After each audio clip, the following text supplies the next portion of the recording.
struck him out. Touch 'em all, Joe. It's over. He's a world champion. Dancing the whole world. I don't believe what I just saw.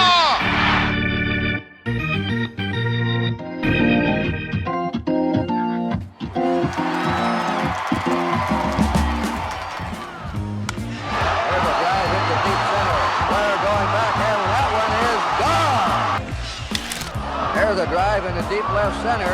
Racing hard is A.J. What a grab! From A.J. saves 2 runs. And it is a fly ball. It'll be tough to get to. A.J. is going, and A.J. makes a diving catch. He's out. The throw to third. They have a chance for a triple play. Gruber runs for Sanders, tags him. No, he missed him. The Blue Jays had a chance for a triple play. Payoff pitch. Well hit down the left field line. Sanders watching it go.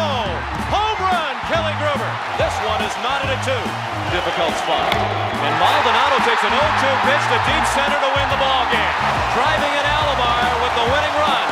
Keeping with our trend of stellar defensive moments, we look at a play made by Senators outfielder Sam Rice in Game 3 of the 1925 World Series. With 2 outs in the 8th inning, Pirates catcher Earl Smith hit a long drive to right field that would have been a game-tying home run. However, Rice appeared to catch the ball before falling into the stands. He re-emerged with the ball still in his glove, and Smith was ruled out. Washington hung on to win the game, but controversy persisted over whether or not Rice held possession of the ball while he was in the stands. Pittsburgh fans insisted that they witnessed a spectator pick up the baseball and put it back into his glove. Magazines offered to pay Rice for the full story behind the catch, but he turned them down, saying, "I don't need the money. The mystery is more fun." The mystery became so great that Rice wrote his answer in a letter to be opened upon his death. After his passing in 1974, the letter was tracked down and opened. It read, "At no time did I lose possession of the ball." Number 17.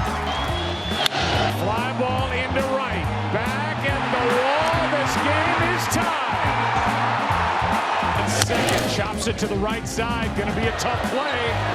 And safe to the plate is Holtz. Red Sox on top 2-1. That's up the middle. It's backhanded. Throw to first is wide. This game is tied. Kinsler threw it wide. It's 2-2. Muncy flies one in the air to left center. Back at the wall, and it's gone! It's over!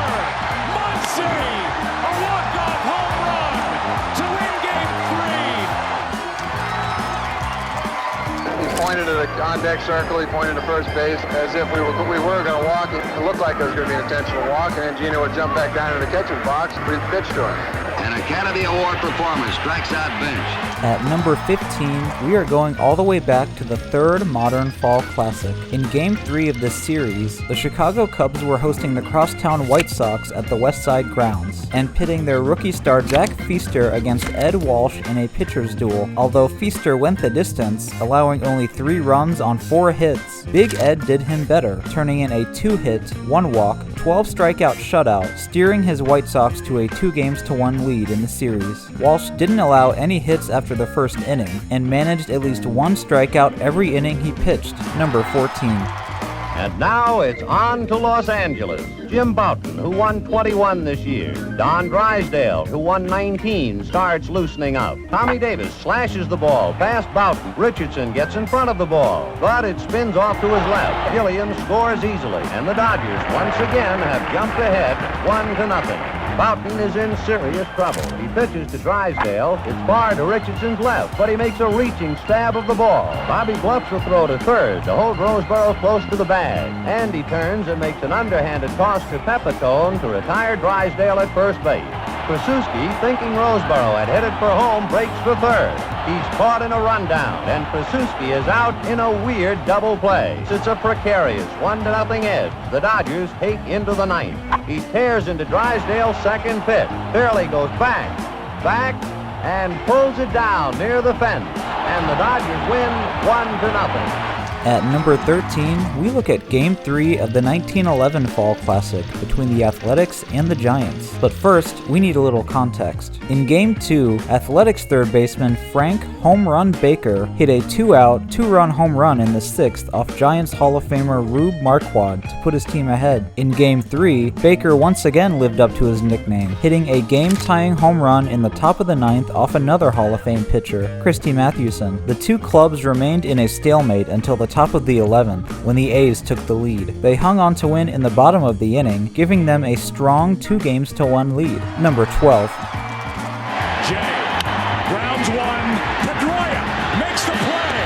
Throw home. 2 out. Over to third. It gets away. Alan Craig is going to come to the plate. Here's the throw. He is. They're going to say he's safe. There was interference at third base. And you can see Jim Joyce saying obstruction. And the Cardinals have won this game 5-4.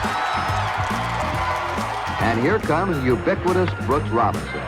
You can see Robinson go to third, and he's got the double play with something to spare. It's Brooks Robinson's turn, and he slams a double down the left center field alley. The Orioles get on the board first.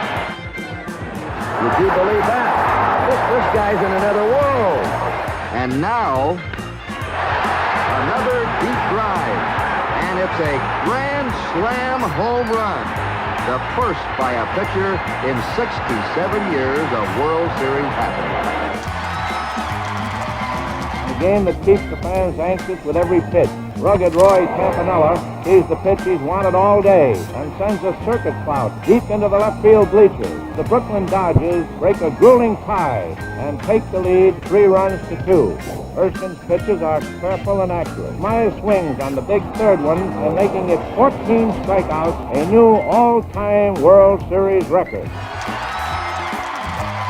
In one of the most brilliant pitching performances in World Series history, the Cubs' Claude Passaw defeated the Tigers 3-0 with a one-hit performance that was equaled only once before in World Series play.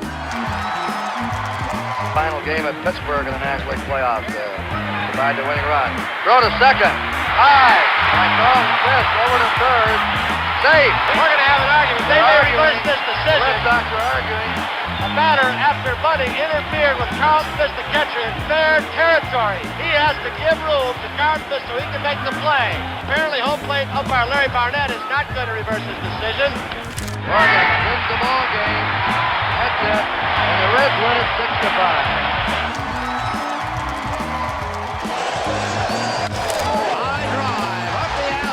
Center field, and this one is going to be gone.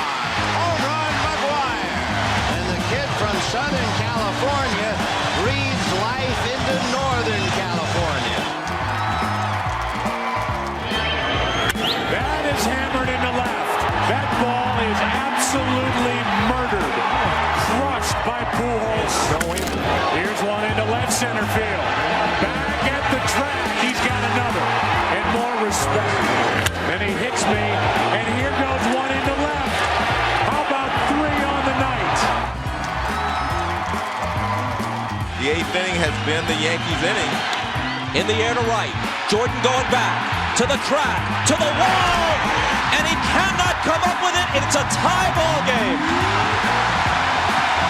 Ramlinger deals the 1-1. Swung on a drill deep to left field. That could go. Williams back, looking up. See ya! A home run into the Braves bullpen in left center field. And the Yankees win the game 6-5. And they're 1 win away from baseball nirvana.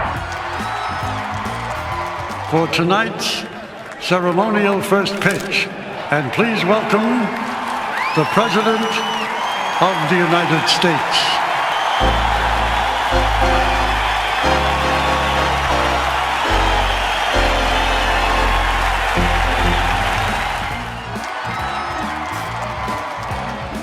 Lemke hits it into left field.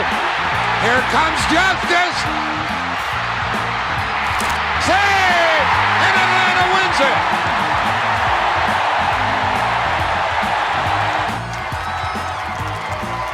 Here's Mantle. He's grounded the short. He's walked. He's doubled the right. I remember going back to the on-deck circle, and Elston was kneeling down in the on-deck circle. I said, Hey, Ellie, you might as well go on in. I'm gonna hit one out off the shorts. There's a high drive. It's a deep right. And forget about it. It is gone. The ball game's over.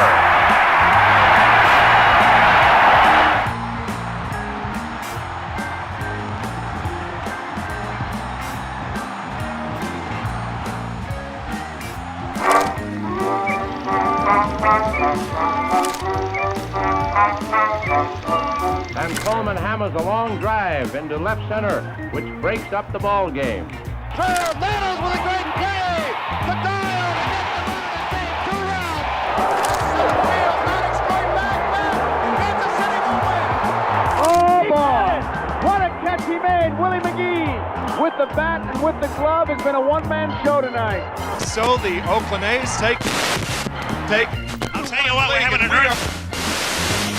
And that ties a World Series record for most home runs in the game by a team and most in the game by 2 teams as well. He runs it into center. The Indians are back in the World Series. Blum hits it into right, down the line. It is gone. Jeff Blum, the former Astro, goes deep. Play at the plate. Phillies take game 3. Rosarena goes deep. And that ties a record. His 8th home run of this postseason.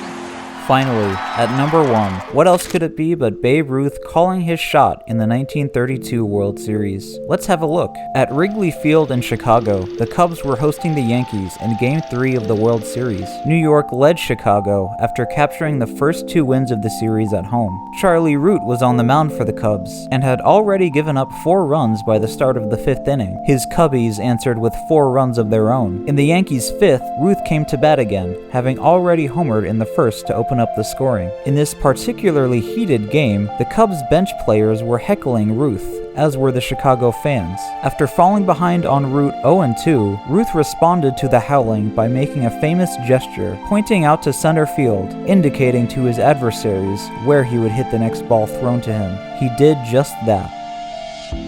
The Babe swung at Root's next offering, hitting it deep to center field for a go-ahead home run. The Cubs were silenced. As the Bambino rounded the bases, he taunted the Cubs bench who had been heckling him, pushing them back. He had done the impossible. He knew it. His teammates knew it. His competitors knew it. He called his shot.